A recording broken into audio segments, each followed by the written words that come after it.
It is Wednesday, July 15th, 2026, and this is The High Road, Logistics and Leadership. I'm Jules Sterling, and I keep the wheels turning with a smile. I'm Buck Reynolds. This is Elena Rossi. And I'm Dan Miller. We have a great show for you today. Now, yesterday we were all over the map.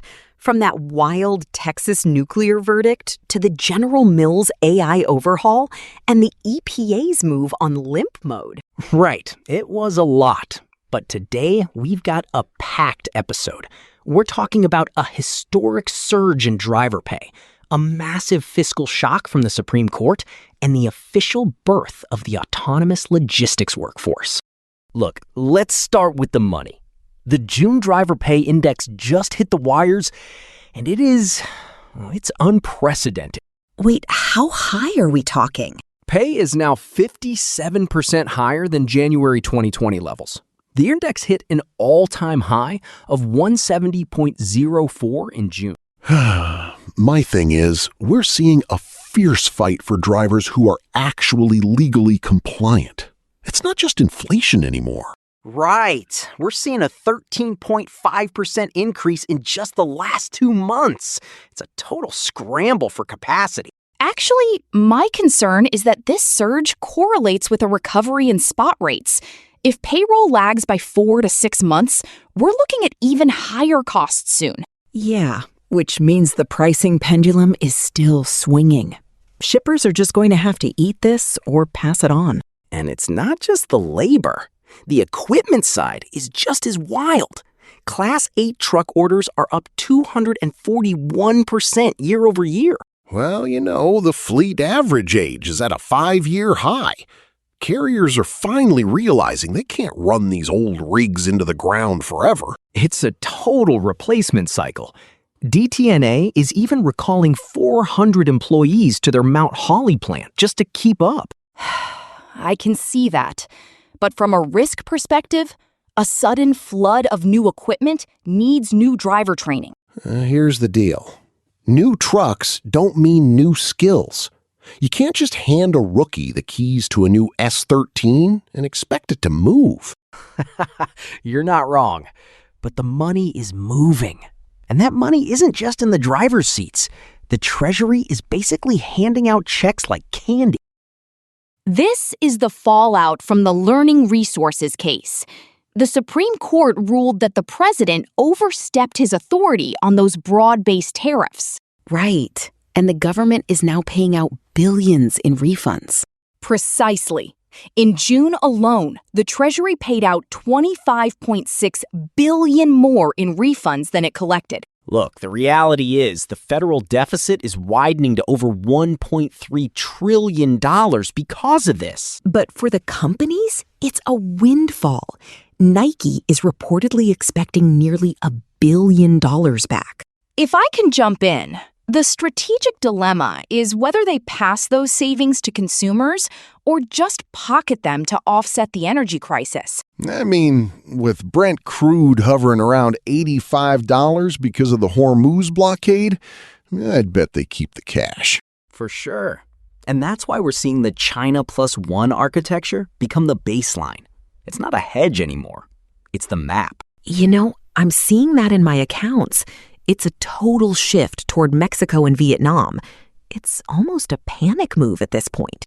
Actually, it's a risk mitigation strategy. Diversification is the only way to survive these pharmaceutical tariffs coming on July 31st. Yeah, well, while the suits are moving factories, some of us are actually testing new gear. Paper Transport just started piloting the Tesla Semi-Long Range in Chicago. Now that's a roster move. Right? But the real test is the Midwest winter. California's easy. Chicago in January? That's where you find out if those batteries actually work. I mean, it's a dedicated freight model, right? Fixed routes.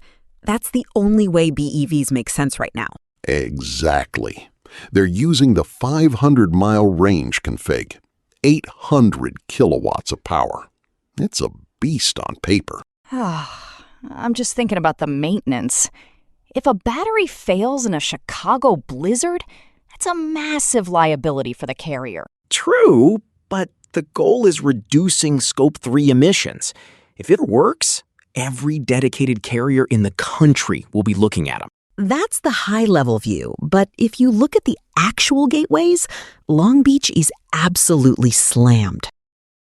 They moved nearly 780,000 TEUs in June. That's the third busiest June in their history. That's the front loading again.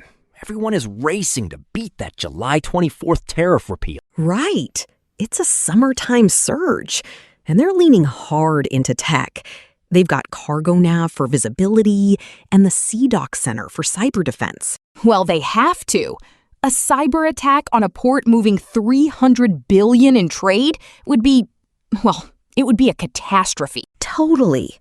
But then you look at the East Coast, and Savannah is hitting a ceiling. The Talmadge Bridge clearance is stifling growth. I've seen it. Those mega ships just can't get through. They're trying to raise the deck by 20 feet, but it's a drop in the bucket. It's a bottleneck. While the West Coast is sprinting, the South is just waiting for a bigger bridge. On a lighter note, the first deep-sea container ship powered by bioethanol just bunkered in Brazil. Yeah, bioethanol is a start, but it's not a systemic solution.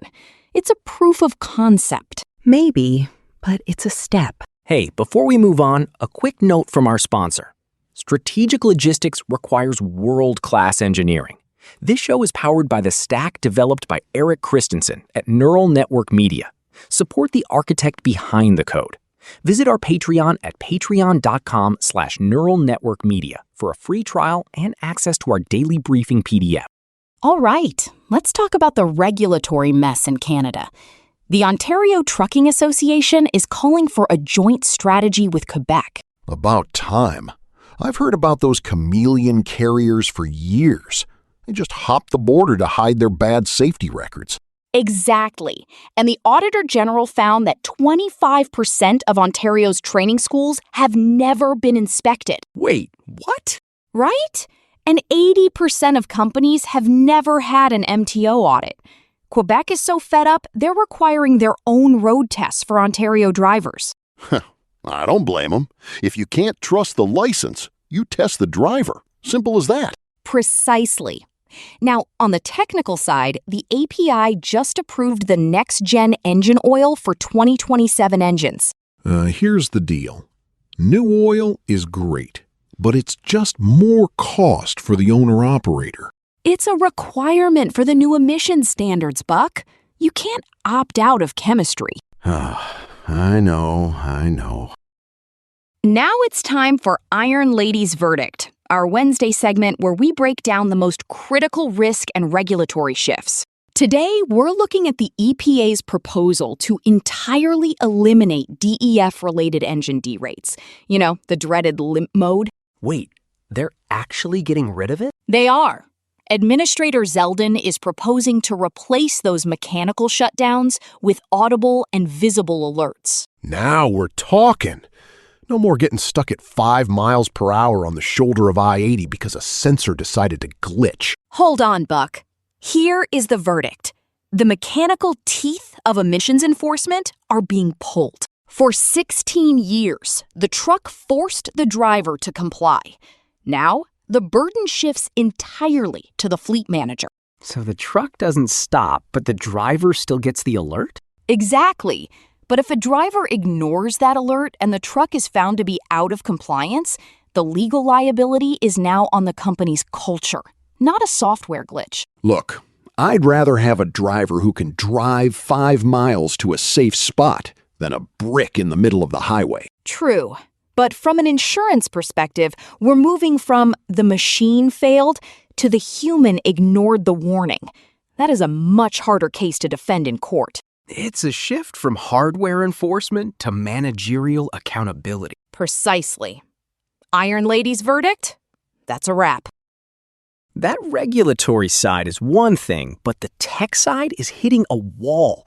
Look at the Waymo disaster. What happened? Over the July 4th weekend, Robotaxis in San Francisco and Austin started blocking ambulances and fire trucks. They couldn't process flashing lights or hand signals. See? This is exactly what I've been saying. A silicon driver can't smell a failing wheel bearing, and apparently it can't see a fire truck. It's a systemic defect. NHTSA is saying the software can't handle unstructured environments. Right. And the remote assistance teams couldn't even rescue them because the cellular networks were overloaded. Total failure. That's a nightmare for the brand. But on the flip side, Mack Trucks is rolling out Lock and Leave for OTA software updates. Now that's actually useful. Being able to update the ECM without the truck being in the shop? I can get behind that. As long as the update doesn't brick the truck in the middle of a haul. Spoken like a true risk manager. But look, the real story today is the great decoupling in AI. I've been waiting for this. Project 44 just split into 2 companies. This is a huge strategic move.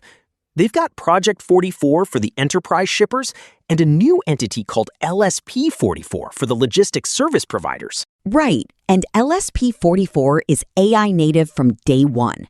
They're launching with a data graph of 1.5 billion shipments. Actually, the interesting part is that 9 of the 10 largest logistics providers are already running this infrastructure. I mean, is this just another fancy dashboard? Because I've seen a lot of dashboards that don't actually move the freight. No, Buck, this is different. It's about autonomous execution. They're not just seeing the truck. They're letting the AI agent handle the lane and the rate. Exactly. And then you have Envoy AI launching the Ellie workforce. It's an operating system for autonomous freight execution. I'm still nervous. We talked about this with General Mills yesterday. If the AI ignores a risk profile to hit a deadline, who is liable? I get that, Elena, but as an account manager, this is a dream. Imagine an AI that handles the trucker speak and the VP speak without me having to translate every single email. It's operational torque. We're moving from point solution AI to a full autonomous workforce. I just don't see how a piece of code handles a driver who's having a meltdown at a loading dock in Ohio. Maybe not, but it can handle the 10,000 other things that aren't a meltdown. Look, here's the play. The industry is splitting.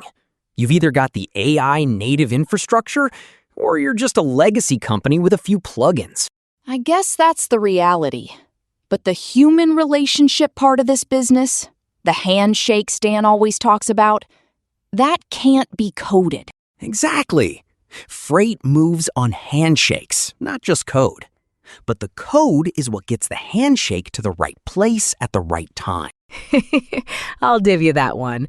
That does it for us on the high road. We've tracked everything from a $166 billion refund to the rise of the autonomous workforce. Later. Bye. Peace out. Keep the shiny side up, everyone.